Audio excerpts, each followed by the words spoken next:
We have the director, Art Jones, of the movie Ali's Comeback on the line with me. Good afternoon, Art. Good afternoon, Mr. Ali. Oh, Nice. the sound is much better. Okay. I'm happy to hear that. Yes. So, welcome to Cafe Ali, and tell us about the movie. Well, before I get into the movie, I just wanted to say I've heard several renditions of The Greatest done by other artists, and I have to say this is the first time I've heard the one that you played of Aretha Franklin. I'm asking myself, how did I miss that one? I know Houston did a version of it, and there were several other prominent musical artists that did it. I just never heard the one that you just played of Aretha. But thank you for doing that. I appreciate that. As to the movie, this is a movie that, in a nutshell, is probably the most consummate exposition of America at its finest. And what do I mean by that? You have a group of disparate individuals who come from different races, they come from different religions, they come from different cultures, but yet they all come together and coalesce into a force that makes the impossible possible. By that, it was 3 years into the stripping of Muhammad Ali from his heavyweight title as the champion of the boxing ring in 1967 because of his strong stance against the war in Vietnam. And he was convicted of draft evasion. He had a $10,000 fine leveled against him. He was looking at 5 years in prison.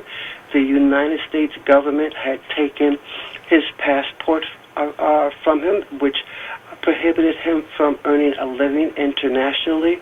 And there were over 50 attempts to get him back in the ring over that 3-year period. All of those attempts had imploded. So our film shares the story of these very seemingly different people who came together to make it possible for the greatest athlete of the 20th century to come from the shadows of the boxing world back onto center stage and also onto the world stage. Now, they stripped him of his license, not only his title, and the licensing is what they did in all 50 states, or in 50 states, I should say. They prevented him from being able to exercise his profession. True. And this was all based on the argument that he made. He was exercising his religious right to not be a part of the war. Yeah, as a conscientious objector. And there were other people of other religions who had taken the same position, and there was seemingly no issue with the federal government because Catholics, Jews, Christians have taken a similar stance in previous wars, be it World War I or World War II or the Korean War, on the grounds of being a leader within their particular faith, and the federal government sanctioned this without any issue. Now, well, the other thing was that the disproportionate of percentage of those who served in the military as opposed to the percentage of the population, it was disparate. It was so many more African Americans and other minorities and poor folks, really, that were serving in the military. And I don't have my notes with me. I forgot my notebook this morning, but the movie brings out those percentages in the movie about in the war and the injustices of the war. In this time, we're looking at these same inconsistencies in number of people incarcerated or people infected by COVID. So he was quite ahead of his time in as far as pointing out the injustices, the inequities in society, and the government wanted to make him pay for that. Well, it's interesting that you talk about the disproportionate number of people of color, i.e. black people, and others who were drafted into the military during the Vietnam War era. According to a gentleman named Morocco, who is a Vietnam vet and actually went into the military in 1968 and arrived in Vietnam just just before January 30th, and the night of the Tet Offensive, which was the most disastrous moment for the U.S. military throughout the entire Vietnam conflict. He shared with me that in the earlier years of the Vietnam War, there was a tremendous amount of propaganda that was put out by the Vietnamese, or the Viet Cong in this case, specifically targeting black military, essentially allowing them to be in firefights and not necessarily be targeted to be wounded or killed.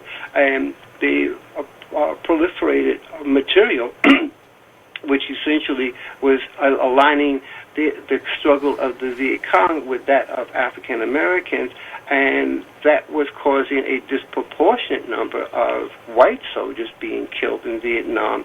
And as a means of creating a balance, or at least to counteract that, McNamara came out with a Project 100,000 in 1966, I believe, and their intent was to draft 100,000 new soldiers or new civilians into the military to target towards Vietnam. Mm-hmm. And at the end of this campaign, they acquired more than 240,000 new recruits, of which 41% of them were of African American and or Latino descent, when in 1966, 1967, African Americans made up 11% of America's population. Mm-hmm. Mm. Mm. And what were they, 30%, 37% of the... They were 41% 41%. Of the new. Okay. So it's just amazing, the numbers. And so they lowered their standards. And this is how Ali, because he failed the test, the psychological test. Yes, the draft board exam. Originally, he failed it. Mm-hmm. So all of a sudden, they decided, well, he was smart enough, if he could, I guess, stand up and tell everybody to oppose the war, that he's smart enough to go serve, right? Yes, he was smart enough to do that. That's for sure. And I think also there was this young, brash, dynamic, physical Adonis who was essentially speaking truth to power and saying very clearly, I am my own man. Mm-hmm. I do not have to follow your dictates. Mm-hmm. And that did not go over very well with the powers of the American government at that time. Mm-hmm. And in addition to which, after he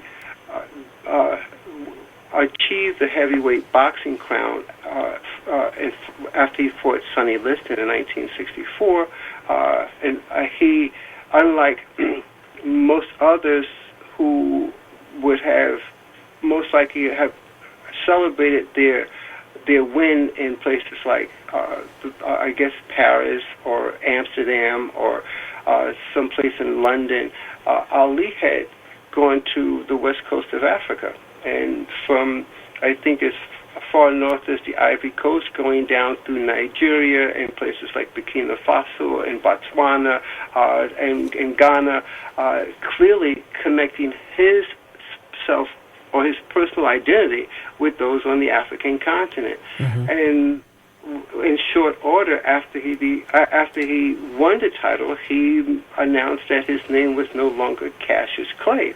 And for a brief period of time, it was just Cassius X, but the Honorable Elijah Muhammad had then given him the name which he embraced later, which the rest of the world knows today, of Muhammad Ali. And there was some tension with news reporters and for some time, and even boxing announcers for some time, with respecting this change in his name. And the one person during that time who I think was extremely respectful of Ali was Howard Cosell. From the moment Ali said, "My name is no longer Cassius Clay.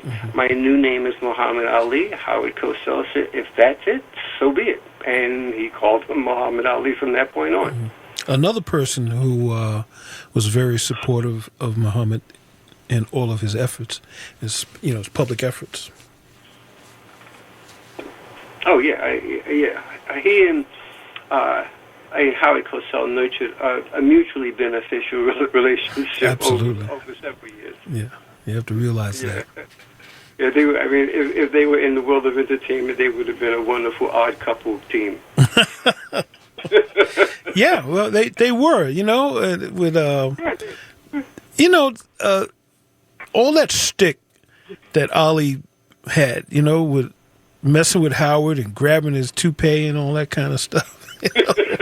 Yes. That was hysterical. It was entertaining. And, you don't see any other boxers that are that funny and entertaining and everything, as well as provocative and antagonizing. He rounded all the bases as far as that was concerned. So yes, he did. If you think of if you think about it seriously, Ali was one of the earliest rappers too, because he would recite poetry in terms of letting his opponent know when he was going to knock them out. Okay, like things like "He'll be mine in 9." If he makes me sore, I'll get him in 4, and if he runs, I'll get him in 1. I mean, those kinds of things were uniquely Muhammad Ali. There was a book that I think I took it out from the library when I was a kid, of all the poems that he did. All these poems. He said one of them was like, I got up in the morning in my black house, in my black bed, in my black sheets, and he's going on about I turn on the radio and listen to my black music and turn on the TV and watch my black TV show. And I went out to the door and I opened the door and I looked outside and what? White snow. Well, you can't get away from it all the time. And then sometimes, as I would venture to say most times, it's nice to have a little variety in your life. Well, this is the thing that also is captured in this movie. The fact that he had like a rainbow coalition of people and, men and women who supported him and wanted to give him the chance, the second chance to come back, after the 3 years of his prime were taken away from him.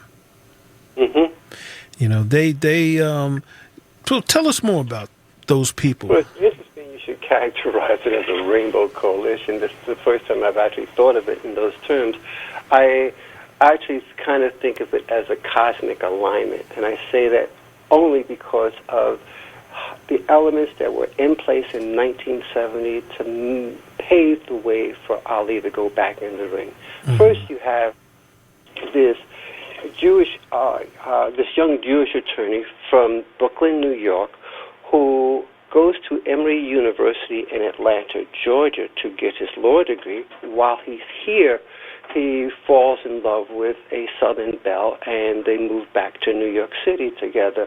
He is working as a corporate attorney on Park Avenue, and during that time, he meets the famed Bob Arum of the actual boxing promoter, and he gets convinced that this might be a nice way to invest his money to earn some other kinds of funds, and it seems a bit exciting. What Bob Arum does is kind of a not so nice trick that he plays on him, in that he gives him the contract for Muhammad Ali. And the reason I say it was kind of a trick, because at the time he had given him the contract, Ali had already been convicted of draft evasion. He had been he had been sentenced to $10,000 fine, 5 years in prison. His license had been stripped from him, and his passport had been taken. So he was kind of a lame duck. But yet, Robert Castle, and I'm sorry for not mentioning his name earlier, Robert Castle is young. He's about 29, 30 years old at the time, and he's exuberant and excited about the fact that he could possibly bring Ali back into the ring. So he tries in North Carolina, that implodes. He goes to New Orleans, that implodes. He goes to Michigan, that implodes. He goes to Miami, and that implodes. And out of frustration, when he goes back home in New York, he calls his father-in-law in Atlanta, Georgia, and he prevails upon him to see what he could do to let him know what are the laws in the state of Georgia relating to boxing. Well, his father-in-law, Harry Pett, is a spice salesman, and he's got a small shop, but he actually is kind of influential because he knows a number of people in strategic positions in the city of Atlanta, among them being the only black senator in the state of Georgia at that time, Senator Leroy Johnson. So he reaches out to Leroy Johnson, tells him about his son-in-law's desire to know more about the laws concerning boxing in the state of Georgia. Leroy Johnson, who is not a boxing enthusiast by any means of the imagination or on any standard, what he does, though, is because it's Ali, he says, I will look this up and see what the situation is. Well, within 24 hours, Senator Johnson calls Harry Pett back and says, I can get Ali a license. Harry Pett is a bit surprised, and then when he speaks to Robert Castle, he tells him the same thing, and Robert Castle is kind of blown away because he's tried many times and nothing's happened, but there's this very self-assured senator in Georgia saying, I can get Ali a license. And so what no one knew until Senator Johnson did the research is that in 1970, in the state of Georgia, in the city of Atlanta, there was no law in existence either way regarding boxing.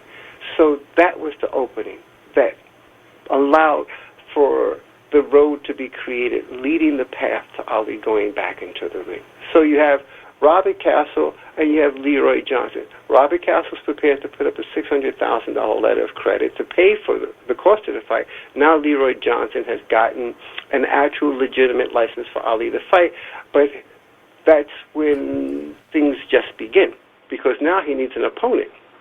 And originally, he was trying to set it up between, or should I say, Senator Johnson set it up between the license read Cassius Clay, a.k.a. Muhammad Ali, versus Joe Frazier.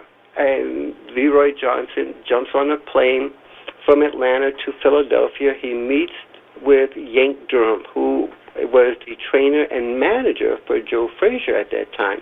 But you have to understand Yank Durham's position on this whole thing, because it's kind of like for Leroy Johnson to say, I have a license for Ali to fight Joe Frazier. It wasn't the first time. In fact, it wasn't even the second time. There have been many attempts to match the two of them up over those 3 years.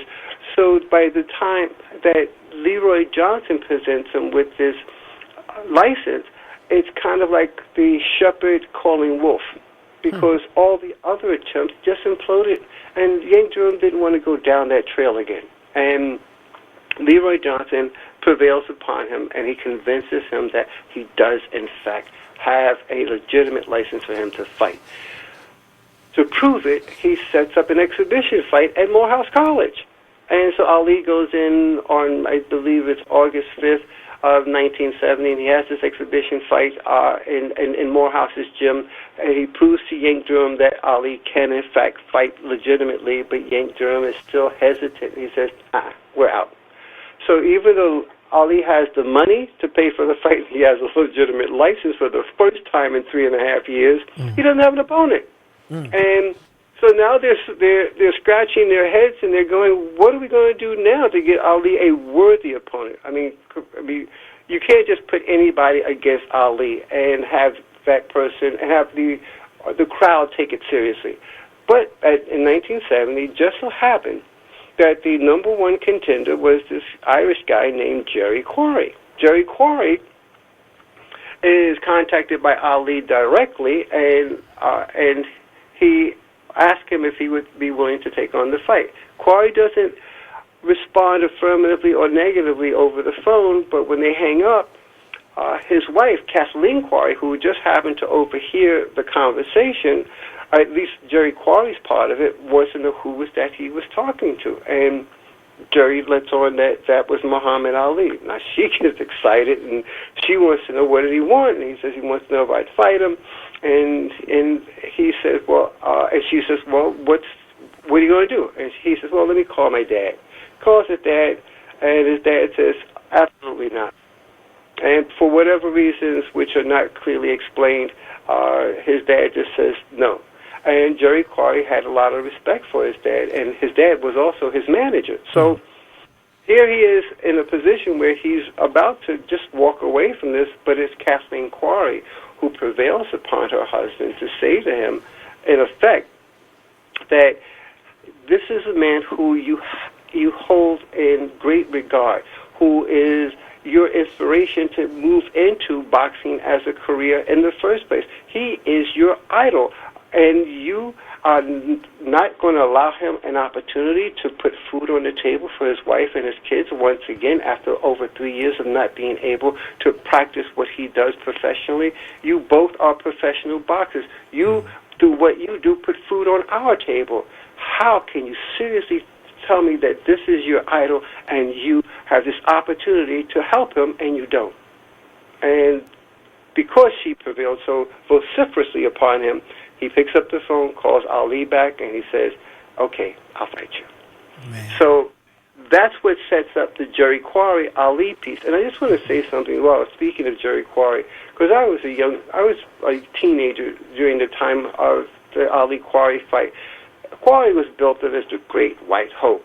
That was not something that Quarry came up with himself, and it was used to sell tickets, bottom line, okay? And Quarry had nothing but respect for Ali, and I think it was mutual. And he wasn't the lightweight that the media was painting him as. He was literally a serious contender. He had fought Joe Frazier before, and he lost only on a decision. Joe Frazier didn't knock him down. Joe Frazier didn't knock him out.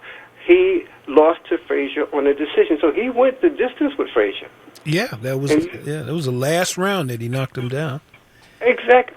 No, actually, it wasn't. There was no knockdown when Jerry Quarry fought Joe Frazier. And my point is. Oh, I'm sorry. I thought you were talking about. Saying that, it's to illustrate how strong a contender Jerry Quarry was. In fact, in some ways, when you look at Jerry Quarry's record, he was kind of like a white Mike Tyson. He was knocking dudes out in the first round.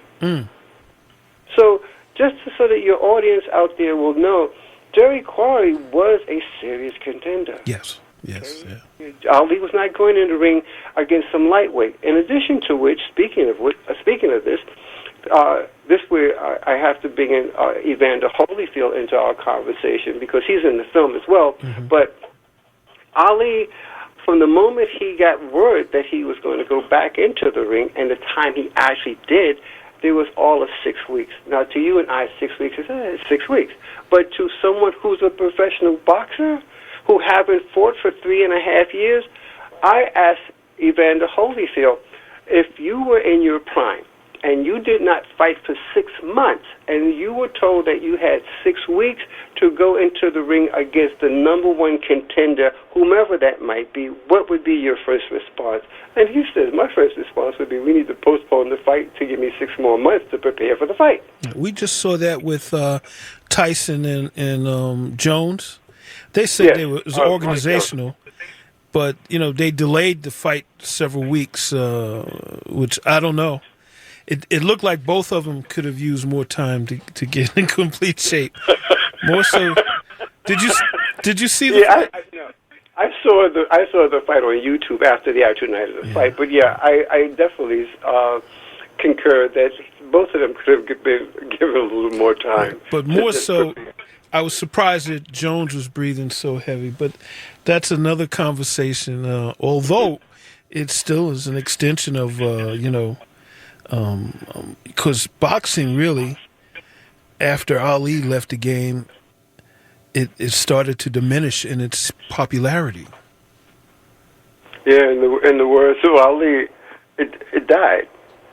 Okay. I mean, Ali says, no, seriously, he says, without him, boxing would have died during Liston's time.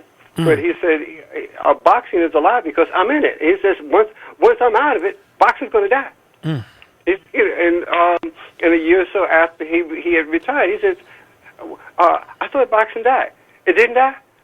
Boxing's still alive. Okay. It was a surprise to him. But but it was it's kind of tongue in cheek, but there was some substance to what he was saying. Well, I think Ali, back then there was an article. Let me say this because I think this really will illustrate how significant Ali was.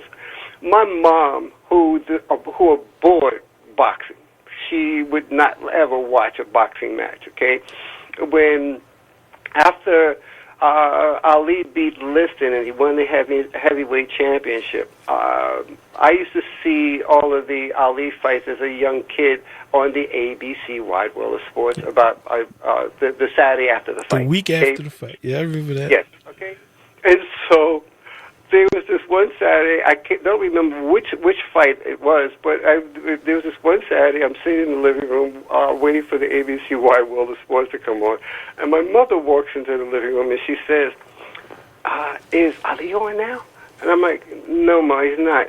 He'll be on in a few minutes. She says, well, call me when he comes on.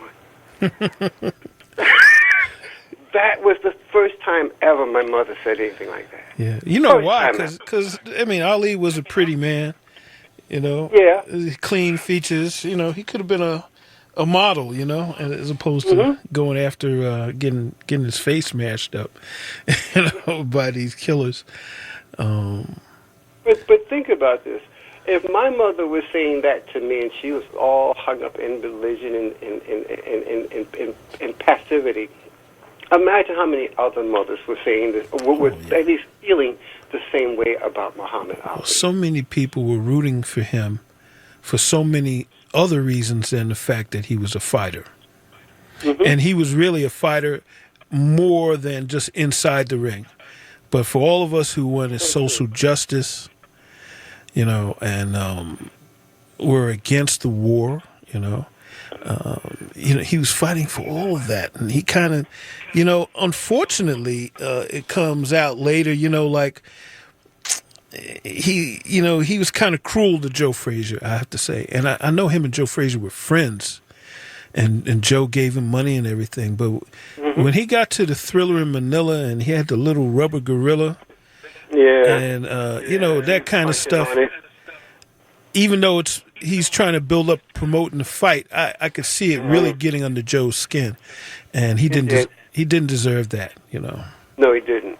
No, I mean, truth be known, over those 3 years where Ali was out of the ring and could not earn a decent living, Joe Louis was one of the key people that provided him with financial as well as moral and emotional support over that time. He embraced him as a true friend, and as much as I admire Muhammad Ali on multiplicity of levels, I have to agree with you. I'm not comfortable with how he treated Joe. And you know something? Regardless, between the three fights, I'm wondering how much money the two men, if you look at what both of them earned together, could probably finance a whole country. So they really shouldn't take it to heart, all of that stuff. They created so much drama around the events. The people when grows, it seemed. Remember in pay-per-view, we had to go to an arena and watch it on the screen, all that back then,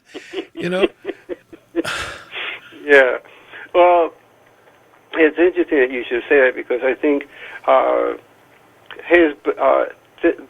he's the only boxer that took on real international significance, especially when with the Thriller in Manila. That's one, but even more so with the fight against George Foreman in Kinshasa, in Zaire, Africa, with the Thriller, with the Rumble in the Jungle.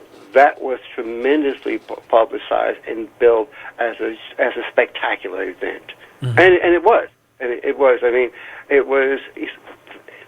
To me, that would have been the pinnacle event for him. In that, it would have been bookends to his going into the ring at the age of 22 against Sonny Liston, and his being essentially the undercard, and his being people hoping that Liston not hurt him too much, and they're having the ambulance outside nearby to take Ali to the hospital because they thought this brash loudmouth was going to get pummeled by this huge bear of Sonny Liston. And Ali, as he so eloquently stated, upset the world. Similarly, fast forward, so that was 1964. Fast forward 10 years, 1974. He's going in again against a huge gorilla, so to speak, or what he referred to as the mummy. And again, he's the undercard. At one time, he was considered to be too young to prevail against someone like Sonny Liston. 10 years later, he's considered to be too old to prevail against someone like George Foreman. And he, again, is the undercard.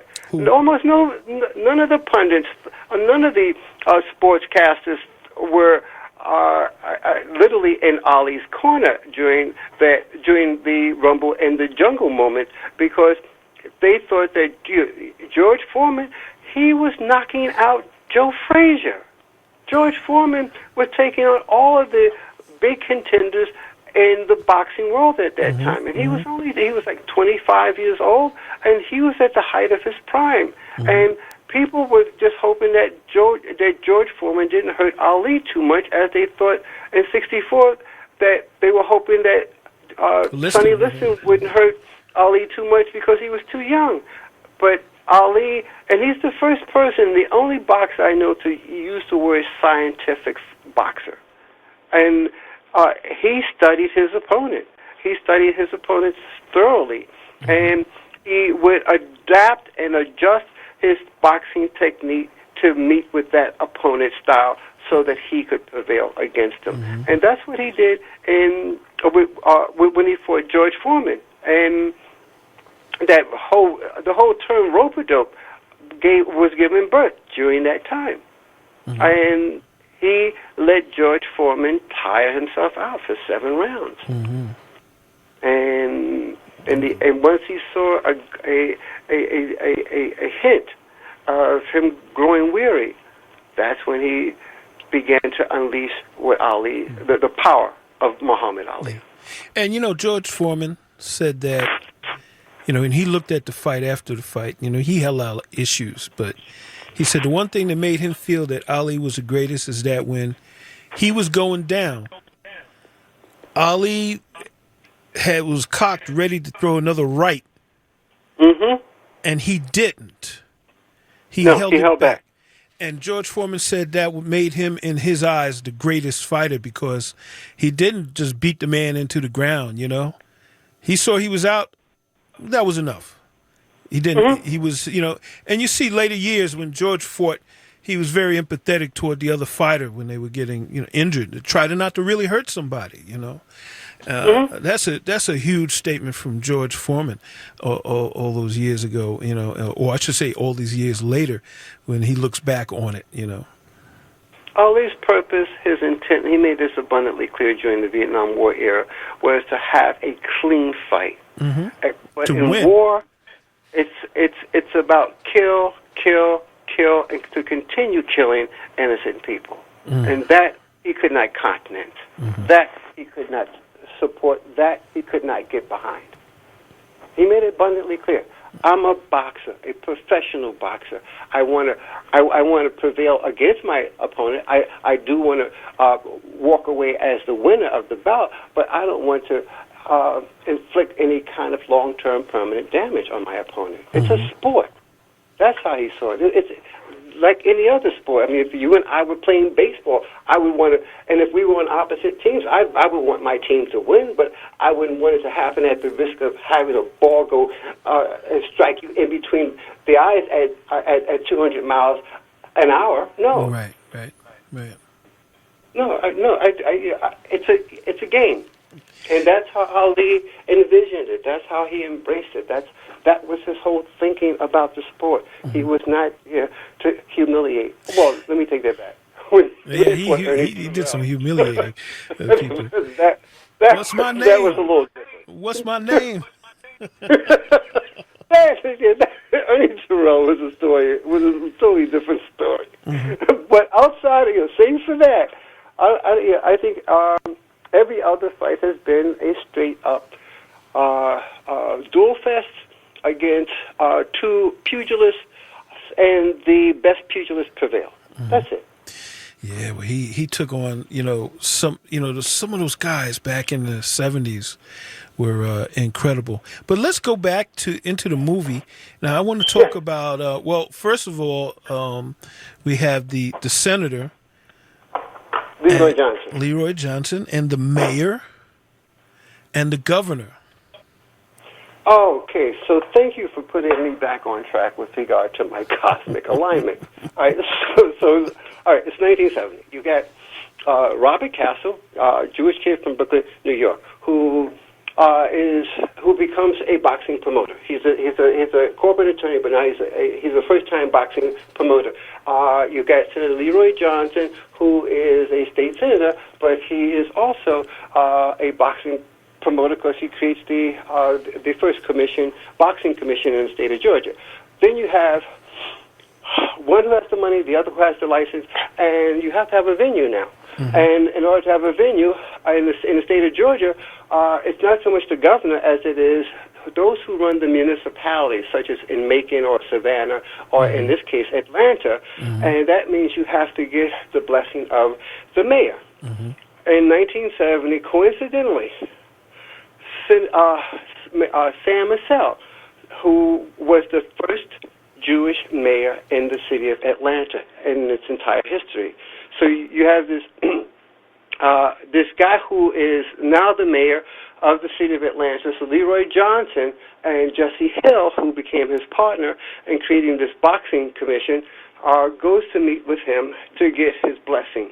And he does do that. He, in part because Sam Massell, let me just say, in 1970, the Jewish population in the city of Atlanta were about 12,000.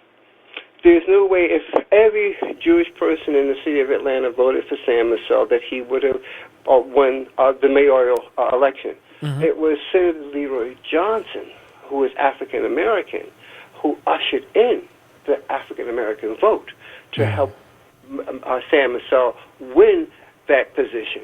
So there was kind of a quid pro quo that was going on between Sam Massell and Senator Johnson when Senator Johnson met with him. But Senator Johnson, being the humble man that he is, did not put that in his face. He respected his position, and he requested his support to bring Ali to Atlanta, Georgia, to have the fight. He gives his tacit approval, but he is a little concerned about Senator Johnson speaking to the then governor of the state of Georgia, who was Lester Maddox. And if you know anything about Lester Maddox, you can imagine what that meeting, that potential meeting between Senator Johnson and Lester Maddox was going to be like. But nonetheless, Senator Johnson makes an appointment to speak with Lester Maddox, and initially what happens is really kind of comical, and that a week before Senator Johnson met with Lester Maddox, Lester Maddox's own son was being sentenced for stealing hubcaps off of cars. And the presiding judge at his sentencing said, every man deserves a second chance. And so with that, Lester Maddox's son was given community service as opposed to any kind of jail time. When Leroy Johnson meets with Lester Maddox to discuss the possibility of his supporting this effort to bring Ali to Atlanta, he says to him, "Governor, every man deserves a second chance, and I'm asking you to give Muhammad Ali an opportunity to come back into the ring and do what he knows how to do best and be able to earn a living and put food on the table for his wife and his children." And Lester Maddox, probably more than anything else, was thinking, this loudmouth, brash fighter could bring great attention to the city of Atlanta and to the state of Georgia, and this could bring greater revenue to the state. And so initially he was all for it. Within 24 hours, Senator Johnson and his wife is lying in their bed that night, and there is buckshot that goes through their bedroom window. And the next day he meets with Governor Maddox because it came out in the next morning's paper that now Governor Maddox has taken a 180-degree turn and said Ali will not fight in the state of Georgia. So Senator Johnson there's an attempt to scare him off by either the White Citizens Council or the KKK by blowing a hole in his bedroom window, and obviously somebody had gotten to Lester Maddox as well. And so now that they meet again, and this time Maddox is saying, "No, I changed my mind. Ali cannot fight in the state of Georgia. I'm not going to approve it." And it was through political wrangling. This is where I think much credit needs to be given to Senator Johnson for his ability to reach out to and communicate effectively with other strategically placed people within Georgia government. And there was an ex-senator whose name escapes me, who Senator Johnson reached out to, and he was able to look up the Georgia statute in terms of the realm of influence and power that the governor has in the state of Georgia, and he makes it clear to Leroy Johnson, because it comes out in the paper the next day, that the fight will go on because the governor is kind of like a paper tiger when it comes to the municipalities within the state of Georgia. Mm-hmm. The one who has the greatest influence and the greatest power is whoever runs that municipality. In this case, with Atlanta, Georgia, that was Mayor Sam Massell. So mm-hmm. Sam Massell was actually the ultimate go-to person in this case. And I think as a courtesy, it would have been nice to bring Lester Maddox into this. And actually, on the night of the fight, everybody who was anybody in politics, as well as in human and civil rights, were in the Atlanta auditorium, save for Lester Maddox, who was hoping that the fight didn't go on, and he was trying his best to create an injunction to prevent the fight from happening, and he poo-hooed it. He thought it's a sad day for the state of Georgia, that everyone in Georgia is going to mourn this awful event taking place. Yeah. Yeah, I'm serious. But, okay, so let me just kind of finish my thought on this. There's Robert Castle, Senator Leroy Johnson, Sam Massell. So you have these financial and political and legal elements that are in place. Mm-hmm. But in order for, as I mentioned earlier, in order for him, Ali, to actually have an opponent, as I mentioned earlier, Yank Durham prohibited Joe Frazier from getting involved. Mm-hmm. Here comes Jerry Quarry. Kathleen Quarry is another element that creates this cosmic alignment, because she just happened to overhear the phone conversation with her husband and Muhammad Ali. Mm-hmm. The other piece here is, just bear in mind, Ali had literally 6 weeks between the moment he got word that he was going to go back into the ring and the time he went into the ring. Mm-hmm. And you have to, now that you understand that, and realizing that this is a boxer who had not fought a professional fight in over 3 years, how is it that he was able to go back into the ring against the number one contender, Jerry Quarry, and prevail against him? Mm-hmm. Khalil Ali. Oh, yes. His wife during that time, and understand, Khalil married Ali not when he was at the pinnacle of his success before he was stripped. When she married Ali, he was already stripped of his title. Mm-hmm. He had already been convicted of draft evasion, and her husband, her soon-to-be husband, could have been snatched up by the federal government and put in prison at any moment. At any moment, And yet, she married him. Okay? So I want to dispel any kind of thought that, she was starstruck by his notoriety. No, he didn't have any notoriety at the time they got married. In fact, her father was against it. Yeah, because Ali had asked her father for her hand in marriage, and he didn't say anything to Ali, but he said to Khalila, "No, I'm not going to give you permission to marry this guy. He's about to go to jail, and besides, he don't even have a job." Mm. So, and her father's position was, no, he's an unemployed potential jailbird. Mm. No, but she was bullheaded, and she was very determined, and her father knew that it may be best to allow her to do this before she did something that she was going to do anyway. Okay, so it's better for him to feel that he's in control and say that he's going to give his blessing, because she was going to marry him with or without his blessing anyhow. But that said, you have Robert Castle, Leroy Johnson, Sam Massell, Kathleen Quarry, and Khalila Ali, who was the one person who was with him when almost nobody else was around. And she was the one person who was kicking him out of bed every morning, made him put on those combat boots and run those 5 miles, because she said, the world cannot do without you. You will go back to the ring. And when that moment comes, I want you to be ready. Road work. Yes. Okay? Aided and abetted and basically pushed by his wife. And, well, she is quite an incredible individual. To say the least. In her own right.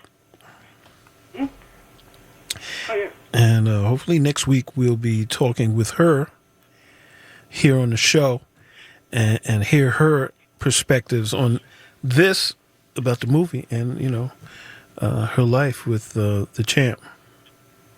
Yes, I think that should be a very illuminating conversation that you'll have with her. There are a couple of things that I would share, but I think it may be better to hear directly from the horse's mouth, so I will hold off. Because she has some very fascinating and very intriguing stories to tell about life with Muhammad Ali, especially during that 3-year period when he was not able to fight. Yeah, yes. And there's another couple of ladies in the movie. I think it's 2 more you have in the movie that had something. And I'm, like I said, I forgot my notebook. I had all this stuff written down, who was who and what. Tell me what their part in everything was. Of other females that's in the film, you have Bunny Jackson Ransom, who is, she was the wife of the first African-American mayor in the city of Atlanta. Because going back to Sam Massell for a moment, as the mayor in 1970, between 1970 and 1974, there's Sam Massell. His deputy mayor at that time was Maynard Jackson. Bunny, who by 1974 became the mayor of Atlanta, Georgia, and he was the first African-American mayor in the city of Atlanta. His wife was Bunny Jackson Ransom. Both of them had attended the fight in 1970 between Ali and Jerry Quarry. And she was just so adorable in terms of telling us, me and my team, about what the atmosphere was in the city of Atlanta during that time, because the whole Auburn Avenue section of Atlanta was extremely thriving community. And it was, in many ways, the way she paints the picture, it was like the Greenwood section in Tulsa, Oklahoma, at the turn of the century, because all of the businesses in that part of town were black-owned, black-run, black-operated, and so she said anything from the corner candy store, to the grocery store, to the shoe shop, to the shoe store, to the department store, to the movie theater, to the auto sales a dealership, all were black-owned and black-operated. And so she has very fond memories of a very black and very independent and very middle-class Atlanta. And so she's in the film, in addition to which you have, Zenona Clayton. She is the first African-American female to have her own daytime talk show. So she was kind of like the local Oprah.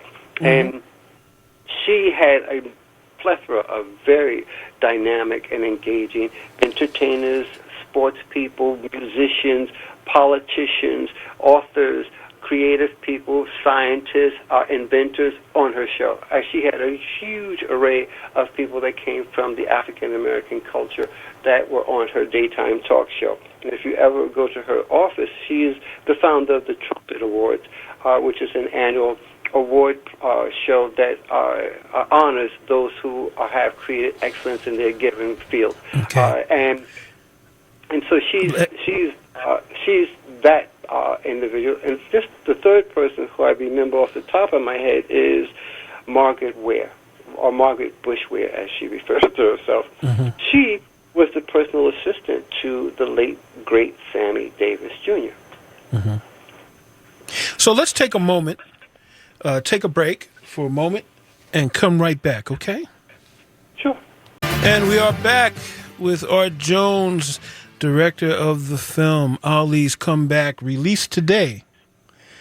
And you want to take a moment to tell everybody how they can view this movie?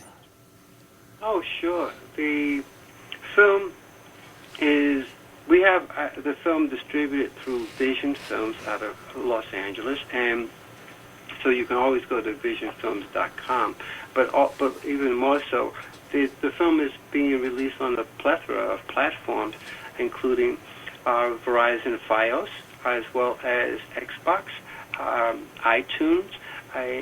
You also have a Fandango, and there is Comcast that is one of the outlets, and several others. And also you can go to our website, which is Ali's Comeback LLC.com, mm-hmm. to see the links to the various platforms that are available for screening the film. And the film is available not both on in terms of VOD, which is video on demand, as well as DVD, where people can have their own personal copy of the film, as well as the bonus features, which gives more detail about the background and highlights key people who are involved in the film. Now, we didn't discuss who and what it was that was preventing him every time he got a license or a shot to fight with Joe Frazier. And this is like 50 times, 50 states they were shut down, the kibosh was put on it? It's between 50 and 62. That's what my research has revealed. So, in some cases, I know it was more than 50. I've read that at the top it would have been 62. But even at 50, that's a significant amount of rejection. Mm-hmm. And what is it that you saw or was claimed to be the people making the phone calls?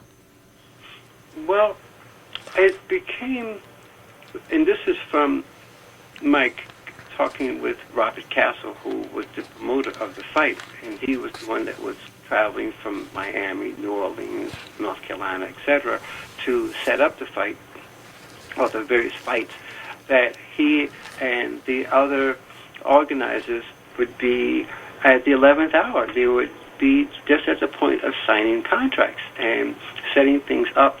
And unfortunately, or what they would do normally is begin some essential groundswell of promotion of the fight coming to Miami, and this oftentimes occurred before the actual signing of the contracts. And once a glimmer of a whisper got out about Ali going back into the ring, the people involved with the promotion and the organizing of the fights would get a phone call from the federal government. And when they got off the phone, it became abundantly clear to Robert Castle that they were putting a kibosh to the plans to make the fight occur. And I think the one that we put in our film, just to highlight how strong the forces that were arrayed against Ali ever earning a living as a boxing again, was when there was an attempt to set up a fight for Ali against Frazier in Las Vegas. And Jimmy the Greek, the well-known boxing promoter of that period, was involved in setting this up. And he was in the governor's office at the time, setting this up. And they get this phone call, and Jimmy the Greek is asked to come to the phone. And by the time he hangs up the phone, his face is turned white. He's lost all color in his face, and he shares with the governor that the fight cannot go on. They can't continue. And Jimmy the Greek left town to go back to New York that very day. He didn't get on the next flight or or a flight a couple of days later. He left Las Vegas that very day. And the reason this occurred is because the person on the other side of the phone was none other than Howard Hughes. And he was against Ali going into the ring, especially in Las Vegas or in the state of Nevada. Of course, this would be a threat if people get the idea that they're not going to participate in a war. Then he wouldn't be able to sell aircraft to the federal government. That was something that occurred to me in terms of his what was the underpinning behind his strong opposition to Ali being able to fight in Las Vegas. To know what all were at play in his decision to call the governor's office, to talk to Jimmy the Greek, to prevail upon him to not go ahead with this, and I suppose present him with what the consequences for him might be if he did. I don't know, but I do know that call from Howard Hughes to the governor's office, where he spoke to Jimmy the Greek, resulted in that the plans to make that fight happen totally disappearing, and also Jimmy the Greek disappeared from Nevada and went back to New York. So I have to ask you, have you sought out any of the government files that the different intelligence agencies might have had on Muhammad Ali? Actually, I haven't, not beyond a good part of the research that I've done at the various libraries of the Woodruff Library here, Morehouse Library, and their archives, to learn about what was happening more here on the ground in the state of Georgia and in the city of Atlanta. I did not venture to, for example, call the Library of Congress or go to their website to get. Well, I did get some information from their website, but not anything pertaining to this particular topic that we're addressing now. No. So, I'm not sure exactly how many years COINTELPRO ran, from what period, but... it was running throughout the time Ali was stripped of his title. Because understand, COINTELPRO were involved with or trying to interfere with the Nation of Islam, which predated even the Civil Rights Movement. But you also have Dr. King and his movement with SCLC, and he and Abernathy and Andy Young were among just the key people who dossiers were created on. And then you had people such as H. Rat Brown and Stokely Carmichael, whose organizations were infiltrated by COINTELPRO, and none more famously than the Black Panther Party that was created in 1968-69, and also later you had the Puerto Rican extension of the Black Panther Party, which was the Young Lord Party, and all of them were infiltrated by the FBI through COINTELPRO. Well, the other name that you mentioned that we didn't get to was Andrew Young. Andrew Young, And he was a fascinating person to talk to with regard to the film, and my apologies for being remiss in not mentioning him sooner in our conversation than we have. But yeah, Andy Young was one of the people here on the ground who worked with Senator Leroy Johnson as well as with Jesse Hill to help establish the arena, the actual venue for the fight itself, and promote the fight here in the city of Atlanta. And he and his wife were there, sitting in the fourth row during the night of the fight. And there's a couple of other politicians. Well, actually, just to give your audience a full feel for what that evening was like, you had three essential groupings that came. One, the first group, because it's Atlanta, and the birth of the civil rights movement occurred right here in the city of Atlanta, you have those such as Andy Young, Coretta Scott King, the wife of Martin Luther King, Julian Bond, Maynard Jackson, Ralph Abernathy. That whole group, C.T. Vivian, were in attendance at the fight. So you had the civil rights icons who were here. One. Then the other grouping that you had, which was everybody who was anybody in the world of entertainment at that time, had descended on Atlanta. In fact, people thought that it was a Motown review that was happening that weekend. There were so many people from Motown who came. Diana Ross was here. The Temptations, the Four Tops had come down. You had Barry Gordy Sr. I don't think Barry Gordy himself, but I'm sure his father was here. I do have documented evidence that his father was here. And I think that he accompanied Diana Ross when she came for that. But you also had Barbara Streisand came to the fight. And from what I understand, I don't have documented proof, but one of the Rat Pack was there. But actually, so it was either Dean Martin, it was probably Dean Martin. I don't think Frank Sinatra came to that fight. He was at the New York City fight where he fought Joe Frazier in Madison Square Garden in 1971. But in the Ali Quarry fight, one of the key people in the Rat Pack, which was Sammy Davis Jr., had intended to come, but there was a conflict with a gig he had in Las Vegas, and so Margaret Bush Ware was his personal assistant, and so that he didn't waste that ticket, she was kind enough and gracious enough to step up to the plate and volunteer her services to utilize that ticket and fly into Atlanta. She was gracious enough to go see the fight.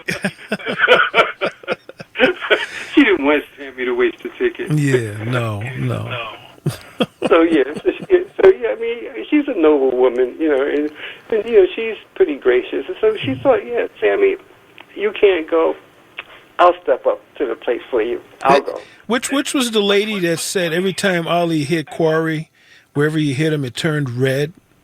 That was Margaret Bush Ware. And yeah, she said, "Yeah, well, do it again." Yeah. Yeah, she was gracious enough. She was into the fight probably more than Sammy would have been.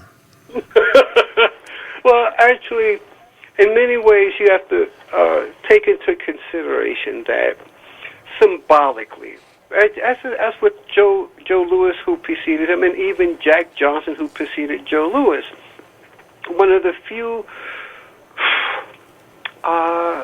outlets that blacks had to get any kind of recognition and to some level retribution for all the atrocities that's been heaped upon blacks in this country was symbolically, vicariously, through seeing a black boxer pummel a white boxer. And with Ali, and I have to say this was unfortunate in Jerry Quarry's situation, but with Ali fighting Jerry Quarry, to a lot of the African-American attendees of the fight, every time he hit Jerry Quarry, it was a blow for the black community. Well, you said that, and the thought ran out of my head. Okay, well, until it comes back, let me just finish my thought. Go ahead. So Margaret Ware was among a host of people who who were upset about Ali being stripped of his title and being convicted of draft evasion, and for taking the strong stance that he did against the war in Vietnam and speaking his truth to power. And so even though he was no longer officially the white America's champion, he was the people's champ. So African Americans always thought of him as their champ. Okay, right. And I would say there were a sprinkling of white people who also felt the same way. And the more Ali spoke on college campuses across the nation, the more and more you began to see young white kids begin to understand who he was and why he took the stance that he did. And he contributed significantly to the anti-war movement that came to a head at Kent State in 1970, which was the very same year that Ali went back in the ring. Jerry Quarry was billed as the Great White Hope. Yes, he was. Who was the previous champion? When was the last time a white boxer had been champion? It depends on what weight class you're talking about. Heavyweight. Rocky Marciano. Heavyweight. Rocky Marciano was the last one? No, Rocky Marciano I don't think was a heavyweight. Rocky Marciano was a middleweight. No, that's Graziano. Okay. Rocky Marciano was a heavyweight. He has the only undefeated record in heavyweight history. Okay, then it would be him. Okay. And I have to give you a disclaimer. Even though I did a tremendous amount of research with regard to our film on Ali, my interest in boxing was kind of I would say milk toast before Ali got into the ring. I mean, I knew of Floyd Patterson, I knew of Sonny Liston, but I wasn't all that thrilled about taking time out on a Saturday to watch the wide world of sports after Patterson fought or after Liston fought. Ali was a game changer for me, and I'm sure for a lot of other young kids at that time. And similarly to what we were saying earlier, after Ali left the ring, my interest in boxing waned as well. Wow. So outside of him, Joe Louis, and Jack Johnson, I really have very little knowledge about other boxers. So I just want to give you that disclaimer. I'm not a particularly a strong boxing enthusiast, and I don't have baseball cards or boxing cards or posters of a bunch of other boxers. I have a few posters of Ali, but outside of that, my knowledge of boxing outside of Ali is pretty limited. Let me say, Ali and Jack Johnson, those two I've studied pretty intensely, but outside of that, not too many others. Yeah, Jack Johnson was a bad man. Well, he was the Ali of his time. Yes. Yes, and we didn't have all of the... Let's not talk about Jack Johnson, because if we do, we're going to change the whole trajectory of our conversation. Is there a movie? Is there a movie coming for Jack Johnson? Created by Dream Factory? Yeah. Actually, speaking of any other movie after this one, as I was talking with Khalila Ali about almost a year ago, because she and Lloyd Price, I don't know if you remember the singer, Lloyd Price. Who, Stagger Lee. Yeah, personality, war personality. Okay, that guy. We had a conference call about a year ago, and they were pitching to me the idea of doing a follow-up to Ali's comeback, and that would be the Rumble in the Jungle, because as Ali's comeback represents his return to the ring in 1970, which was a seminal event. The other seminal event in his career was the Rumble in the Jungle. His ascension to the championship once again. And again, similarly to what people will see in Ali's comeback, are unexpected and shadowy faces that are being put into the spotlight because they played key roles in this event. Lloyd Price was one of the key players in setting up the Rumble in the Jungle, and no clue about that. And so the whole thinking was to begin to do research and start development for a book into Ali's comeback, and that would be to do the untold story about what really took place and creating the seminal fight of Ali's career, which was the Rumble in the Jungle against George Foreman.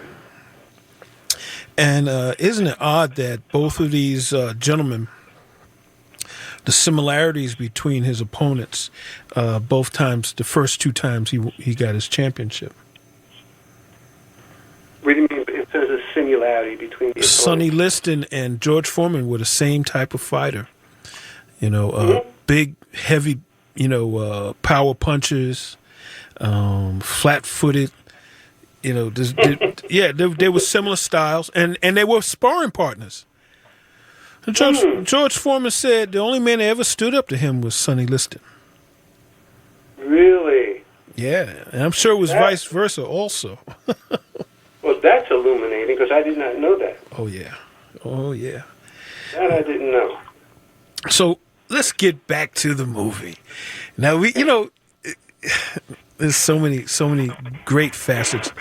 I love the conversations you had with Kalila, and she is one of my heroes or heroines now. After speaking to her myself casually, an amazing testimony of her supporting Ali through this time and helping him get through it when it looked like all hope was lost. And she kept him in that perspective and everything of he's going to get back to being the champ again. And, she kept him grounded. She kept him rooted in the notion that he was going to eventually return to the ring. She was there to be. She was there when I would say no one else was there, and she believed in him without question throughout that entire period. And for any man who's been down and out, having a woman like that at your side is it's such a blessing. Yes. It's so rewarding to have someone who believes in you at times in which you may lose faith in your own self. Now, and she was that person. Another thing that you brought out in the movie was another event that occurred that night after the fight. The after party that never happened. Well, after the fight, it was just so people was first off going into the fight. People were so excited and so ecstatic and exuberant. The great Muhammad Ali is going back into the ring, and just so that your audience will understand that Ali's coming back into the ring in 1970 was in many ways more of a coronation than anything else. And going back to what I was saying with regard to the three different groupings, okay, you have the civil rights grouping that was there, and I referenced that, and also many people from politics, including the future president of the United States, Jimmy Carter, attended that fight. But then you had, and as I was mentioning, the people from the world of entertainment, so you have this Motown contingency that's there, but you also have people from the large and small screen. You had Harry Belafonte was there, Bill Cosby was there, Sidney Poitier was there. You had Diane Carroll. There was just a huge grouping of people that came from the entertainment world that descended on Atlanta for that event. The third grouping, which we address in the film, but almost no one wants to talk about when they talk about Ali Quarry fight. Every big-time hustler across the nation, from Miami, New Orleans, Chicago, New York, Boston, L.A.,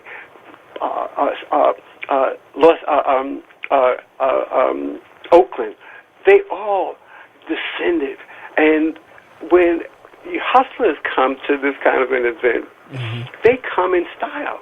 These brothers came wearing full-length fur coats and having these gorgeous women flanking them on either arm.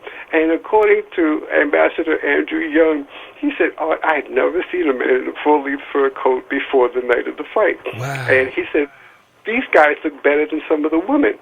And so you had...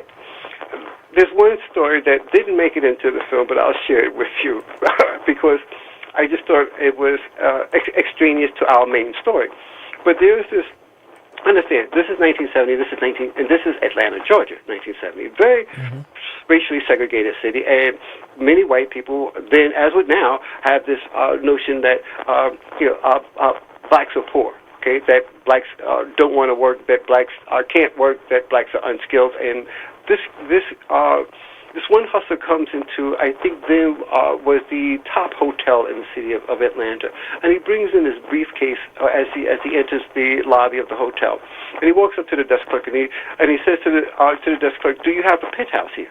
And he says, and the desk clerk with some disdain responds, and he says, "Yes, we do have a penthouse." He says, "Do you have a penthouse floor?" He says, "Oh, yes, we do have a penthouse floor." He says, "What is the going rate for the penthouse?" And he tells him what the going rate was, and he says, how many penthouses are on this floor? And he tells him, and he says, so with the going rate for one times however number that there are on the floor, that would be X amount of dollars. And the desk clerk says, yes, that's right. And he takes the suitcase, he puts it on the counter, he opens it up, and he peels off that exact amount of money. And he says, I want the entire floor. Yeah, man. White America had not seen that kind of money in the hands of black people before, and especially those in the city of Atlanta.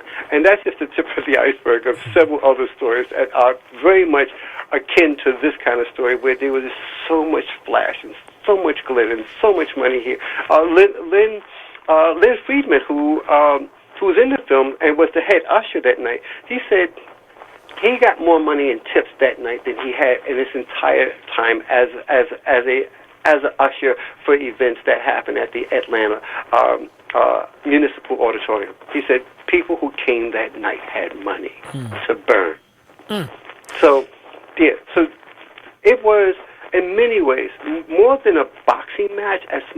For many people, it was a coronation event. You had all these people from the Civil Rights Movement. You had all these people from the world of entertainment, and every big-time hustler in the nation descended on Atlanta to pay homage to the return of the king to the ring. But now you have to tell everybody what the after party was. Oh, that's right. I was trying to avoid that. Are you trying to avoid that? No, that's okay. So Ali beats Quarry in 3 rounds, and it's a TKO only because he opens up this cut above Quarry's left eye, and with the 4 doctors that were in attendance after the 3rd round, they said, no, we can't let you go back out there another round, because if we do and Ali continues to beat up on that eye, you're going to lose it. So that's why the fight had to stop. So afterwards, there were all different kind of after parties that were going on in hotels, motel, Holiday Inns, all over Atlanta. But there's this one particular place where, before even the fight began, there were these beautifully gold engraved invitations to an after party following the fight at this location that was in a pretty upscale part of Atlanta. And people got together after the fight. They gathered their things. They pulled out that gold engraved card, and they said, let's go to this party. And they jumped in their limousines and in their Eldorados and their Lincolns, and they went over to the party. And they were greeted at the front door by this gorgeous, very curvaceous African-American woman. And once they entered the home, they were met by, I believe, 6 masked men who were dressed in black, toting shotguns. And they would escort them downstairs in the basement of the house, where they promptly relieved them of their money and their jewelry and their furs and their clothing. Not just down to their underwear, but all of their clothing. And this went on until the basement was too full to put more people. At the end of the night, they took everybody's clothes, put them into these black garbage bags, and they just disappeared into the night. These guys made more money in that stick-up than, according to Senator Johnson, he and Robert Castle and Jesse Hill had made in the fight itself. So now, how did they handed these out at the fight, these invitations? Oh, and according to Zanona Clayton, there were people who were receiving these invitations in at their hotels the day before. Wow. So this was a well-orchestrated heist. Mm. But these were people who were receiving information about this the day before. And they came, and they came, and they continued coming until these bandits could not hold any more people in the basement. And they had everybody stripped down to their birthday suits, and after that, they just, poof, disappeared in the night. Wow, man. I'm surprised, and nobody ever found out who they were and tried to get revenge. Well, I think at least two of them were discovered a year later, face down in a pool of blood in an apartment up in the Bronx. Oh. The other four, I have no knowledge of. Mm. And I was really trying to. Two of the gentlemen that were at that after party initially agreed for us to conduct an interview. I believe they're in the States. I think they're in Tennessee. And as we got close to the time to go out to conduct these interviews, they got cold feet. This is almost 50 years after the fact, and they, I think, still feeling a bit embarrassed to talk about it. Mm. So, the one. You have the one guy in there, and I can't remember his name, but he's a well-known hustler, probably one of the wealthiest. Pee Wee? Pee Wee Kirtland was out in New York City, and he was well-known throughout Harlem, and I would say throughout all of New York. And he literally purchased about either 50 or 500 tickets. I'm not sure which, but he purchased a number of tickets, and he stood outside of this hustlers hangout called the Shalimar, and he just gave out tickets. Mm.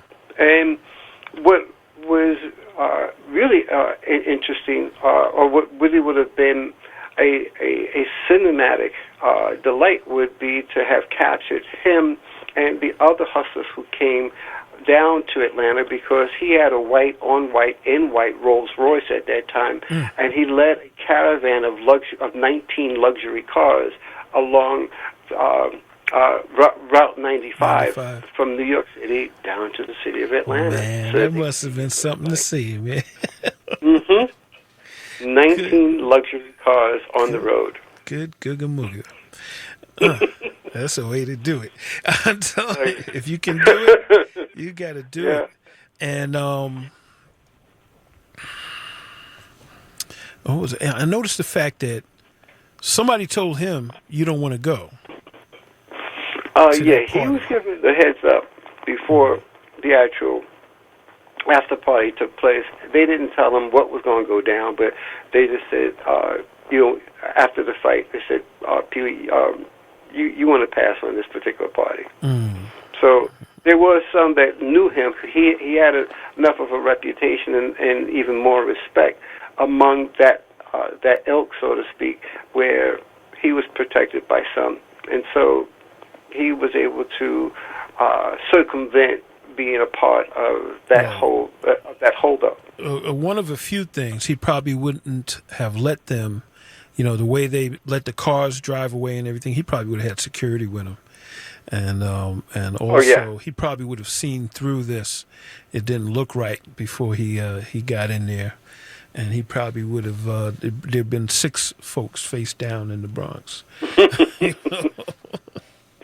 Yeah, and actually, that's a part of the film which is the only reason it's in the film, to be honest, is because it's so inextricably tied to the fight itself. Mm-hmm. Without the fight, there is no after party, and it all occurred in the same evening. There was first the fight, right after the fight there was the after party, and then there were after parties, and then there was this one after party that didn't happen. Mm. That's how I characterized it. So the after party that just didn't happen, and fortunately, Zenona Clayton has intimate recall of what occurred then. Even though she was not there, she was an honorary a member of the Atlanta Police Force, and so she was getting first, or should I say, secondhand accounts from the police officers who were getting firsthand accounts from those who got ripped off. That doesn't sound right. You mean these Was hustlers? These hustlers went to the police? no, the these hustlers were already inside the house. In fact, among the people who actually were robbed, one of them was a police captain. Oh, okay. Yeah, he was in plain clothes, but he was a police officer, Mm-hmm. and so no, it was too big an event to avoid the attention of the police and of the media, because it was the talk of the town the night after the fight. In fact, according to Senator Johnson, people talk more about the after party that didn't happen than they did about the fight itself. Mm. It got a tremendous amount of ink in the local newspapers. Yeah, I've read several articles about what happened. So now let's just real quick on the outside. I know you know about this. You mentioned this display of wealth from the African American community and the hustlers and everybody. This happened again at the Madison Square Garden when he fought Frazier. Mm-hmm. That was the second time around. Oh yeah, that's where, if you remember the movie American Gangster, where Denzel Washington's character, I was about to say George Lucas, but it wasn't George Lucas. Frank Lucas. Frank Lucas, yeah. Is seen wearing this chinchilla coat going into Madison Square Garden, because the Ali Quarry fight set the foundation, but it hit a pinnacle in New York City among hustlers at Madison Square Garden. They just came just to the max. Yeah.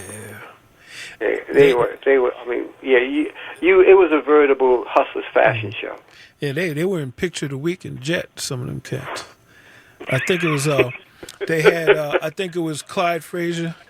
You know, he had. Oh yeah, I remember a him. fur coat. You know, with the big hat and everything. Well, those are flamboyant times. The fashions were flamboyant and everything, and it definitely was a statement. You know, to all those who, it was a statement, period. Yeah, it was. It was a statement. It says, I got it, and I'm going to flaunt it. Mm-hmm. Okay? From the clothing that they wore, to the women that they hung out with, to the cars that they drove, to the places that they lived. Many of them lived in penthouse apartments. I mean, but this is that underworld that came to the surface to pay homage to Ali. Let's take a momentary break, and we'll come right back, okay? Okay.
So, I have to ask you, Art, are you still there?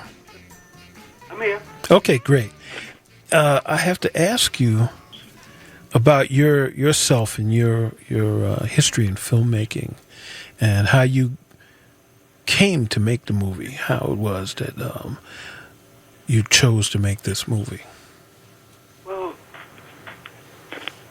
in part, that's a multifaceted answer. The simplest one is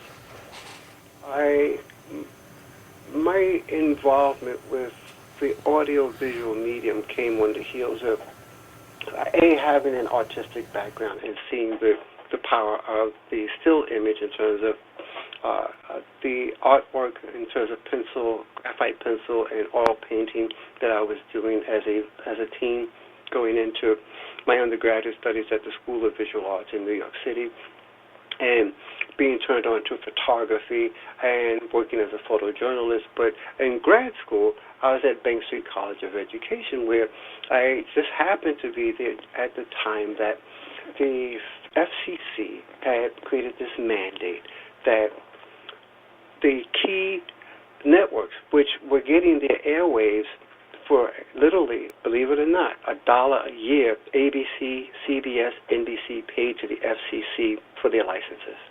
And so the FCC said, as this is supposed to be a public service that you offer outside of the news, that 1 hour a day, we want you to inject 3 hours a week of educational/children's programming. Well, ABC had come to Bank Street and said, because you are a prominent name in the world of engaging dynamic education, perhaps you guys would put something together for us.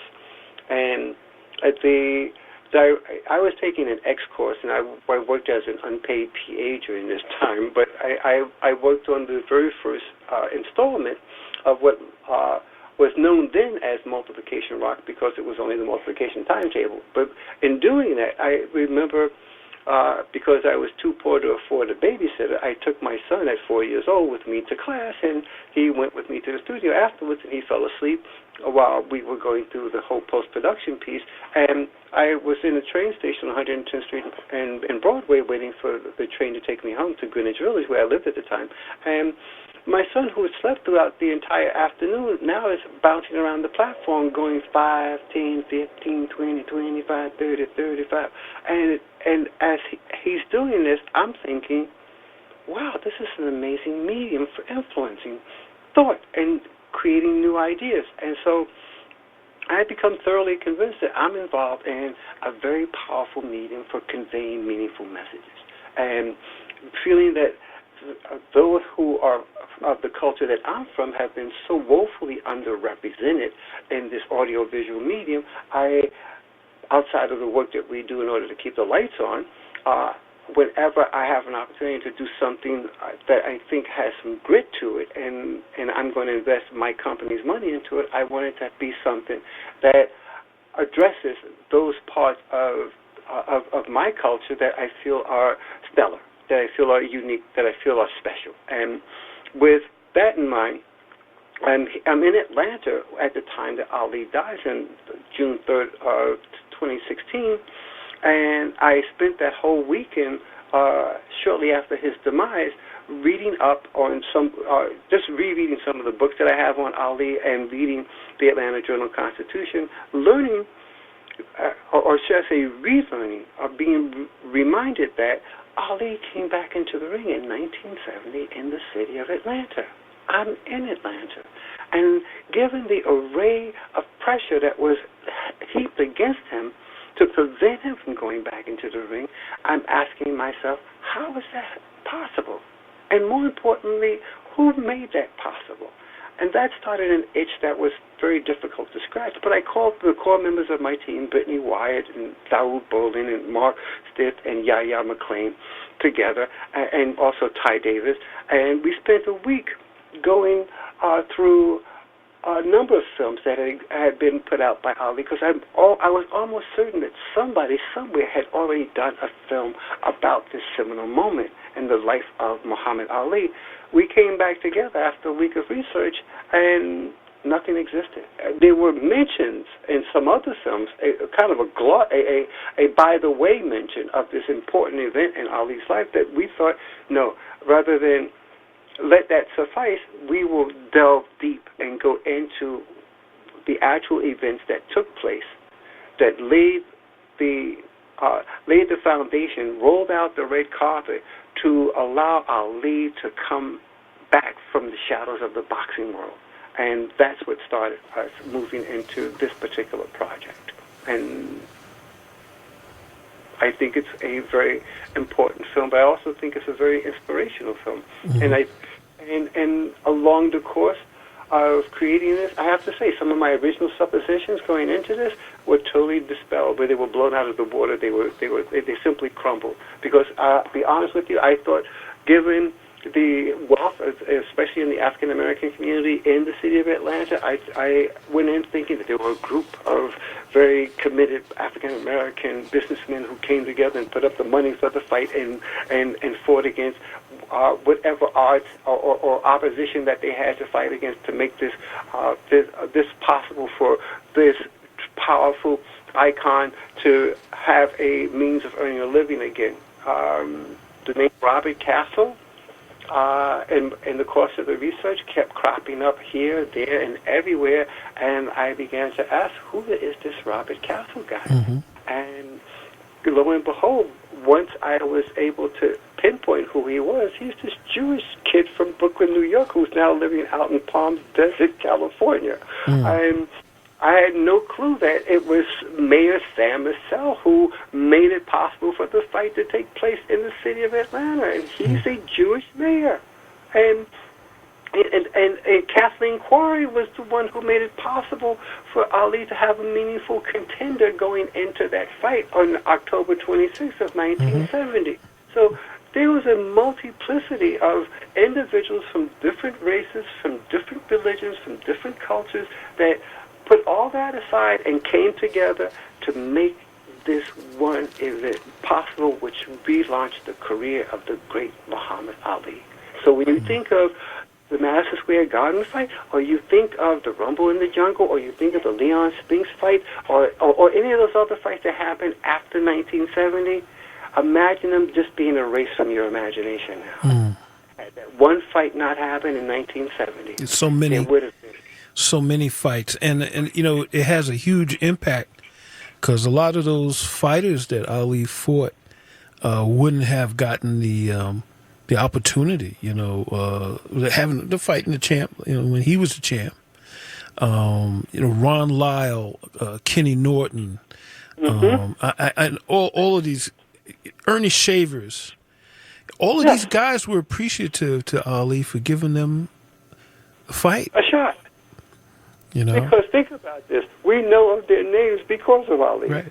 Ron Lyle was, you know, he was in prison. You know, he was coming fighting. Now you're talking about a lot of these fighters talk about coming out of the ghetto and rough circumstances. Even Joe Frazier and all of them, bad circumstances. Joe Frazier was what came out of a sharecropping background. I mean, he was picking cotton. But then he came to New York, and he, as he would say himself, he used to borrow people's cars without them knowing about it. Yeah. And, you know, until he found him, he wound up in the gym, and then the rest is history, you know, and for a lot of these guys. And, you know, like, again, Ron Lyle, all he had to do was, in jail, was work out and fight, you know. You know, again, you know, Larry Holmes, another one. Yes. Larry Holmes was Ali's sparring partner. I know. And, you know, I don't think he really wanted to, you know. You know, he actually cried at the end of that fight that he had where he won.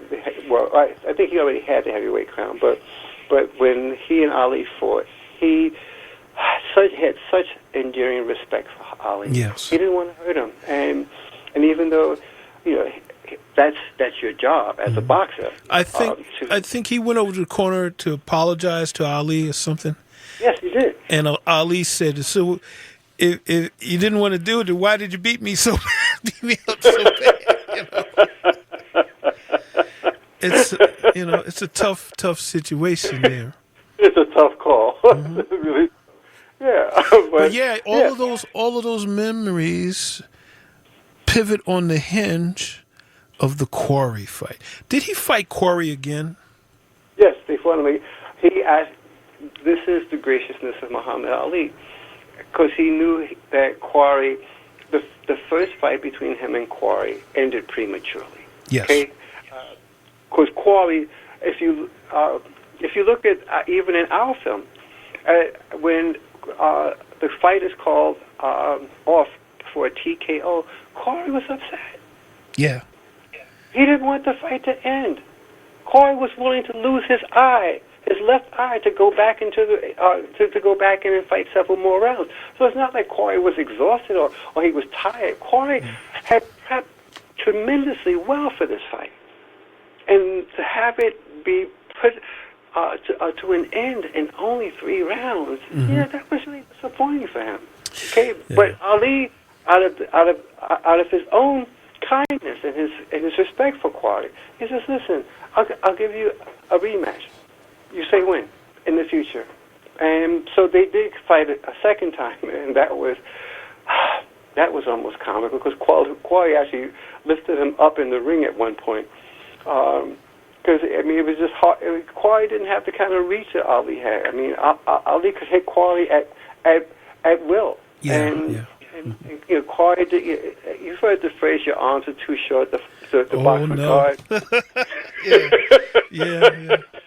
Yeah, So listen, I want you once again to give out all your websites and social media and how people can watch the movie. We are running out of time. Okay.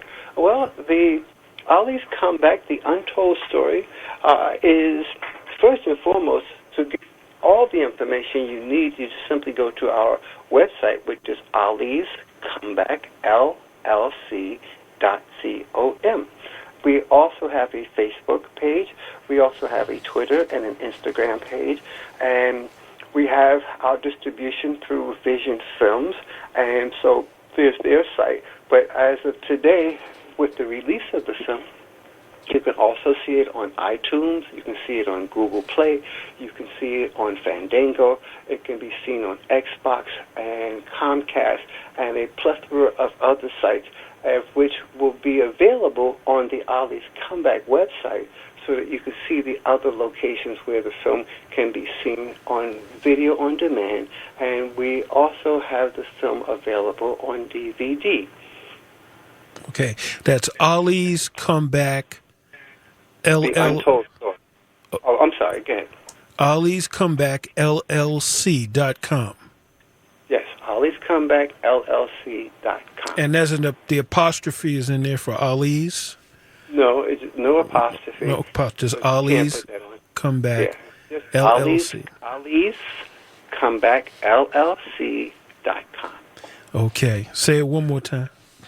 Ali's, ALLIS, Comeback, COMEBACK, LLC.com. We want to make sure everybody got it and have written it down. And I can't thank you enough, Art Jones. This has been a pleasure. I can't thank you enough. You have been very generous with your time and very gracious, and I'm glad that we had a chance to have a relaxing, very comfortable and meaningful conversation about not just our film, but about the great Muhammad Ali and events that came into play to make him the great Ali that you and I are talking about today. Mm-hmm. Well, here at Cafe Ali, I couldn't think of a better person to dedicate this time to.